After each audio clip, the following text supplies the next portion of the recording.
Muy buenas tardes, estimado docente. Mi nombre es Jean-Pierre Pineda.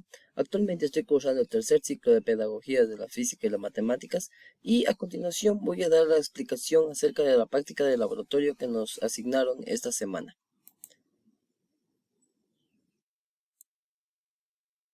Práctica de laboratorio. La caída de los cuerpos. Objetivo. El objetivo de esta práctica de laboratorio es observar y cuantificar el tiempo que tarda una canica en recorrer diferentes distancias a lo largo de un plano inclinado. Al hacerlo, se pretende analizar cómo varía el tiempo de descenso en función de la distancia recorrida. Confirmar que la caída libre por un plano inclinado es un movimiento uniformemente acelerado como postuló Galileo Galilei.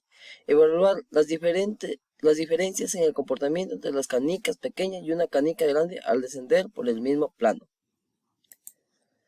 Fundamentos teóricos. La caída libre es un movimiento que experimenta un objeto cuando se desplaza únicamente bajo la influencia de la gravedad.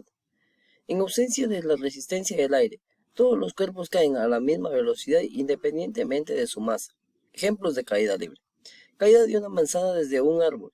Ese es el famoso ejemplo asociado con Isaac Newton y la formulación de la ley de la gravedad. Cuando una manzana cae del árbol experimenta una aceleración constante hacia la Tierra. Caída de un objeto desde un edificio. Si se deja caer un objeto desde la cima de alto de un edificio, el objeto experimenta una caída libre, acelerando hacia el suelo bajo la influencia de la gravedad. Asimismo, otro ejemplo sería lanzar verticalmente una pelota hacia arriba. Cuando se lanza una pelota hacia arriba, sube hasta que la gravedad lo desacelera a una parada momentánea antes de caer nuevamente. Bueno, los materiales que utilicé para esta práctica de laboratorio fueron un objeto que sirva como riel para las canicas circulen sin dificultad, ya sea un riel metálico, tubo PVC o canoas para techos. También utilizamos dos canicas de diferente tamaño, un flexómetro, marcador permanente, un cronómetro y 3 ladrillos o bloques. Procedimiento experimental. Primero tomamos la canaleta metálica. En mi caso yo utilicé una canaleta metálica que son las que se utilizan para las canoas en los techos. Y con ayuda del flexómetro y marcador empezamos a realizar marcas de cada 20 centímetros. Una vez marcada la canaleta, colocamos un extremo sobre uno de los ladrillos. Después soltamos la canica pequeña en el extremo superior de la canaleta, teniendo mucho cuidado al momento de soltarla, de no ejercer ninguna fuerza que la empuje para de esta manera tener una medida de los tiempos más exactos. Es aquí donde empezamos a registrar los tiempos empleados de la canica para cada una de las medidas realizadas sobre la canaleta. Colocamos los datos en una tabla que nos permitirá comparar los tiempos empleados. Además, una vez registrado todos los tiempos que tardó la canica en alcanzar cada distancia marcada, procedemos a realizar el mismo proceso, pero esta vez con la canica más grande. Repetimos también el mismo proceso 2 veces más, pero esta vez modificando la altura con un segundo y tercer ladrillo. Y de la misma manera volvemos a recopilar los tiempos empleados en una tabla que nos permitirá entender mejor la variación del tiempo en cada distancia asignada. Aquí están imágenes de cómo yo realicé mi maqueta, se puede decir algo sencillo, pero a la vez muy práctico, que me sirvió de mucho para poder registrar muy bien los tiempos que demoraba la canica en llegar a cada distancia marcada. Pasamos al segmento de donde encontramos las tablas y las gráficas.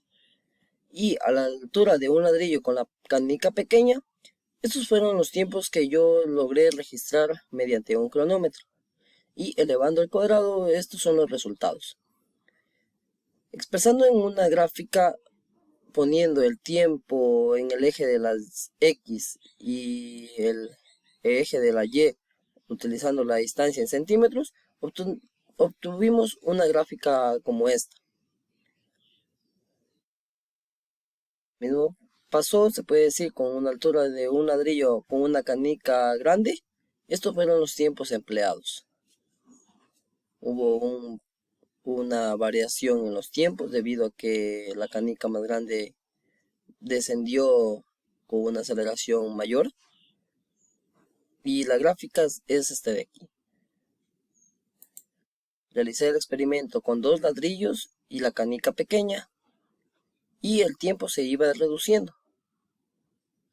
La gráfica es la que se muestra aquí. Y aquí están los datos recopilados utilizando la canica grande. Lo mismo con su respectiva gráfica. Y con un tercer ladrillo ya se nos ponía la cosa un poquito complicada debido a que los tiempos para registrar en nuestro cronómetro ya eran demasiado pequeños. Así que teníamos que realizar varios intentos para poder tener una respuesta más acertada a la realidad. Y aquí está su respectiva gráfica. Lo mismo con la canica grande, con su respectiva tabla y gráfica. Bien. Análisis y conclusiones. Fue diferente el tiempo de caída de la canica pequeña para cada una de las distancias marcadas, comparando con el tiempo que transcurre para que la canica grande recorra dichas distancias, manteniendo la misma altura del plano inclinado, sí o no y por qué. Sí, es probable que haya diferencias en el tiempo de la caída de la canica pequeña en comparación con la canica grande, incluso si ambas recorren la misma distancia y se mantienen a la misma altura del plano inclinado. Esas diferencias pueden ser causadas por varios factores: masa y resistencia del aire. Aunque en teoría la masa no afecta la aceleración en la caída libre en ausencia de resistencia del aire, pero en la práctica la resistencia del aire puede influir de manera diferente en canicas de distinto tamaño y masa. La canica más grande puede experimentar menos desaceleración relativa debido a la resistencia del aire en comparación con la canica más pequeña. ¿Cómo varía el tiempo de caída de las canicas al ser mayor la inclinación del plano inclinado? Al aumentar la inclinación del plano inclinado, el componente de la fuerza de gravedad que actúa a lo largo del plano aumenta. Esto se traduce a una mayor aceleración a lo largo del plano. Como resultado, las canicas tardan menos tiempo en recorrer la misma distancia cuando la inclinación es mayor. ¿Qué sucederá en caso extremo de que el riel se coloque en posición vertical? Si el riel se llegara a colocar en posición vertical, el movimiento de las canicas,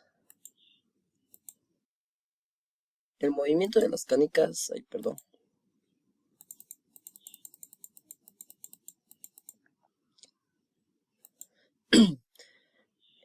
A ver, el movimiento de las canicas caerá bajo la influencia completa de la gravedad sin ningún componente horizontal de la fuerza. Bueno, eso ha sido todo por hoy. Me demoré un poquito en la explicación, pero creo que fue necesario porque la verdad con menos tiempo no se podría haber realizado una explicación mejor y gracias.